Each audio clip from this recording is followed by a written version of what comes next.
My hands were shaking so hard I dropped my car keys twice before I even got the door open. It started on a Tuesday night. I was grading papers when my sister called, and the second I picked up, I knew something was wrong. Her voice was clipped, fast, terrified. "Turn on your laptop right now," she said. "Dad's on video. Something happened to him. You need to see this." I opened my laptop with my heart already pounding, and there he was, my father, on a shaky video call, sitting in what looked like the back of a car, a stranger's hand gripping his shoulder. His face was pale, his glasses crooked, blood smeared near his temple. He looked directly into the camera and said my name. "Please," he said, voice cracking. "Please just do what they're asking. I don't want to get hurt." A man's voice cut in off screen, calm and businesslike, like he'd done this 100 times. He said my father had been in an accident, that there were complications, that a man claiming to be a debt collector had grabbed him outside the pharmacy and was now demanding $22,000 for resolution fees, or he would be handed over to people who would not be as patient. If we didn't send it within 30 minutes, he said, we'd regret it. That was my father's face, his voice, the way he tugs at his collar when he's nervous. I have known that face my entire life. There was no hesitation in me. My sister was already on her banking app, sobbing, trying to remember our joint account password. I called our mother, who didn't pick up, so I called my husband and told him to start liquidating whatever he could from our savings. We had maybe $11,000 between us in cash, and I was on the phone with my credit union asking about an emergency wire,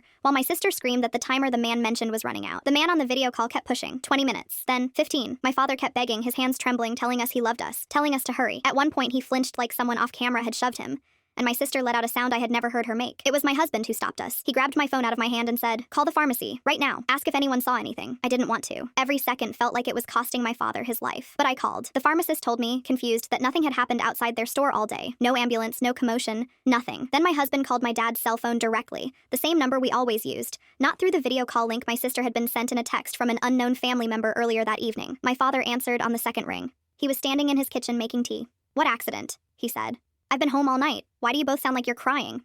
We sat there in stunned silence, the video call with the kidnapped version of our father still running in the other window, the man's voice still demanding an answer. My sister finally closed the laptop mid-sentence, cutting him off completely. It took us another hour to fully understand what had happened. Someone had pulled old interview clips of my father from a community theater production he'd done years ago, clips that were still sitting on YouTube with barely 200 views, and used them to build a real-time video model of his face and voice. They layered it over a live actor sitting in a car, someone who could react and improvise while the software handled the mouth movements and voice in real time. It was good enough to fool 2 adult children who have known that man their whole lives. My father took every video of himself offline the next morning. My whole family now has a rule. If anyone calls asking for money in an emergency, no matter what we see or hear, we hang up and dial their number directly ourselves. We also picked a phrase none of us have ever said publicly, one we now use to verify each other. It sounds excessive until you've watched your own father beg for his life through a screen, and then found him in his kitchen, boiling water for tea, with no idea any of it had happened.